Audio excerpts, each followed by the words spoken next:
रात के लगभग 11 बज रहे थे। पूरा शमशान खाली था। शमशान में कुछ अधजली चिताएं जल रही थी, लकड़ियों की आवाज आ रही थी। उसी शमशान में एक कोने में एक आदमी बैठकर रो रहा था। पूरा शमशान खाली है, लेकिन एक कोने में एक आदमी बैठा हुआ है। उसके हाथ पर 25 लाख की घड़ी है।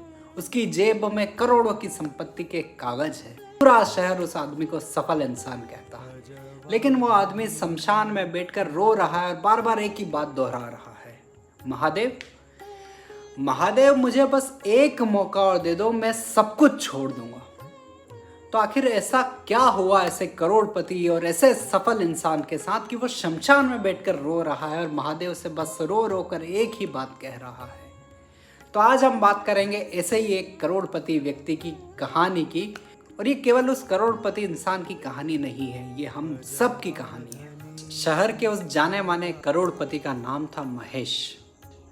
महेश के पास 20 साल पहले कुछ भी नहीं था। एक छोटी सी दुकान से महेश ने शुरुआत की, फिर कारोबार धीरे धीरे बढ़ता गया। बड़ी दुकान से बड़ा मॉल हुआ, बड़े मॉल से बड़ी फैक्ट्री, और बड़ी फैक्ट्री से महेश एक दिन पूरे शहर का सबसे विख्यात और नामी बिजनेसमैन बन गया।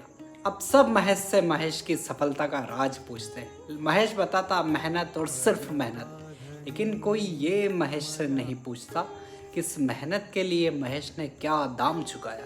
महेश की सफलता की कीमत चुकाई उसकी माँ ने, जो उसके हर जन्मदिन पर उसका इंतजार करती थी। उसकी सफलता की कीमत चुकाई उसकी पत्नी ने, जो महेश की अति व्यस्तता के कारण उससे बात नहीं कर पाती थी।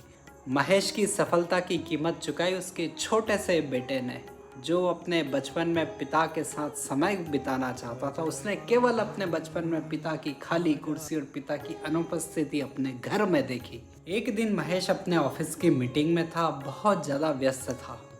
उसी समय घर से फ़ोन आया। महेश ने देखा और महेश ने काट दिया।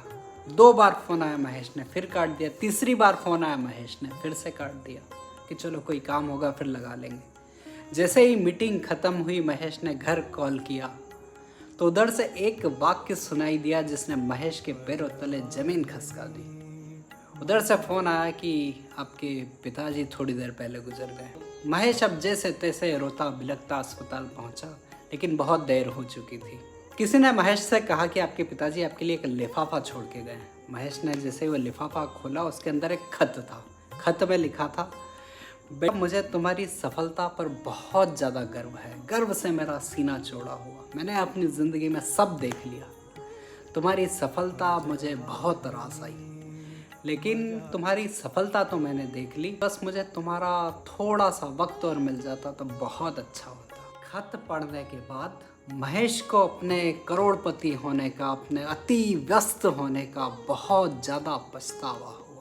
महेश उसी अस्पताल में, उसी जगह पर निर्बल होकर जमीन पर गिर पड़ा। महेश ने पिताजी का विधिवत अंतिम संस्कार किया। सारे लोग अंतिम संस्कार के बाद घर चले गए, लेकिन महेश वहीं शमशान में बैठा रहा। महेश ने देखा कि सारे लोग, अमीर हो गरीब हो, चाहे किसी भी वर्ण का हो, सभी लोग एक ही अग्नि में स्वाहा हो रहे हैं। अहंकार, सबका पद, सबकी गरिमा, सब कुछ यहीं छूट जा रहा है। सब कुछ धुएं में राख हो रहा है।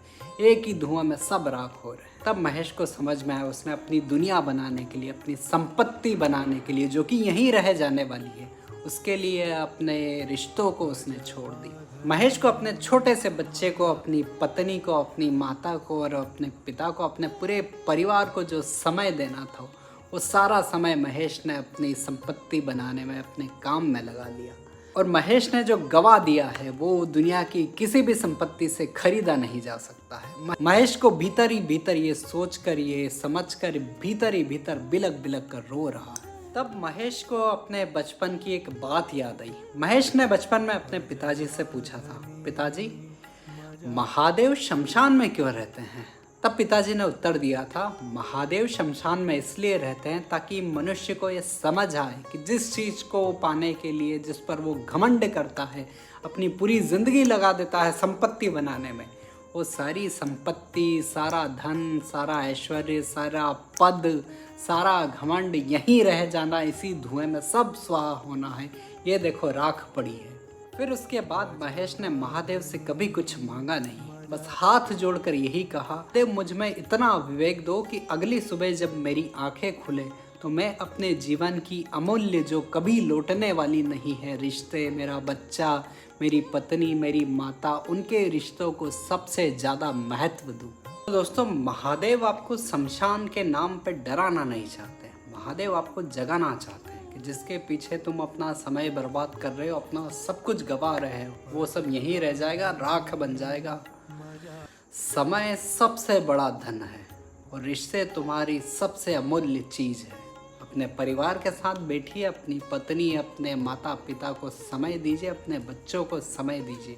अगर आपका परिवार आपके साथ बैठना चाहता है तो रोज़ रात उनके साथ बैठिए, क्योंकि समय एक बार चला गया, रिश्ते एक बार चले गए तो आपके पास ऐसी कोई संपत्ति नहीं है, कितने भी बड़े धनी हो आप पुनः अपने रिश्तों को खरीद नहीं पाएंगे। तो करोड़ों रुपए फिर से कमाए जा सकते हैं, लेकिन जो समय एक बार चला गया वो वापस कभी लौट कर नहीं आएगा। अपने अमूल्य रिश्तों को समय दीजिए और कमेंट बॉक्स में वो हर व्यक्ति हर हर महादेव लिखिए जिसको ये कहानी पसंद आई और जो आज से अपने परिवार को रोज समय देगा, अपने परिवार को, अपने बच्चों को, अपनी पत्नी को, अपनी माता पिता को।